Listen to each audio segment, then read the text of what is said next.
We had to take a boat to reach Pamela Zimba's house. She says she had to move out months ago, along with all her neighbours.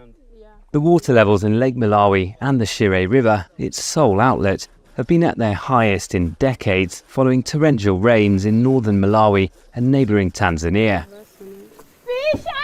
It proved too much for the watchman she left here.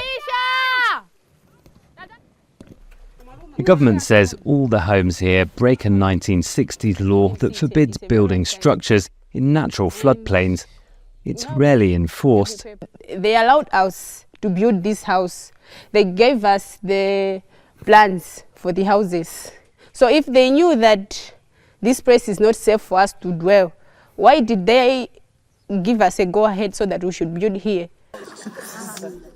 Local councillor Wellington Mangochi says the flooding is a man-made crisis and the government's to blame. Many residents agree with him. They say this is the problem: a barrage downstream in the Shire River that regulates the water flow out of Lake Malawi. 5 years ago it was raised to keep more water in the lake. Malawi's electricity and water depend on it. So do farmers downstream in Malawi and neighbouring Mozambique, where the barrage can also prevent flooding. If we say let's open all the 14 gates 100%, what it means is we'll be releasing 4 million litres of water a minute, which will be a disaster. So we want to balance up to say, even the way we are opening, we don't just open, we have the strategies. Wellington and the residents of the swamped homes don't buy it. They protested last month demanding more waters released. They say the government should compensate and relocate them if it wants the water level to stay higher. The level of Lake Malawi has been fluctuating significantly for as long as it's been recorded. Heavy rains can cause floods that put communities on the water.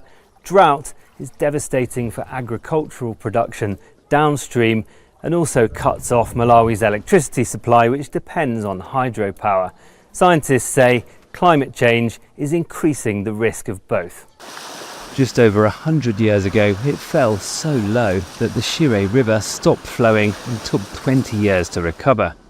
Scientists say climate change has roughly doubled the probability of that happening again. The flooded homes here were all built since the last time the lake was this high in 1980. The residents we spoke to were all born after. Malawi's population's tripled since then, and the case for regional climate impact mitigation is somewhat lost on people who now take boats where they used to walk. Malcolm Webb, Aljazeera, Lake Malawi. Make sure to subscribe to our channel to get the latest news from Al Jazeera.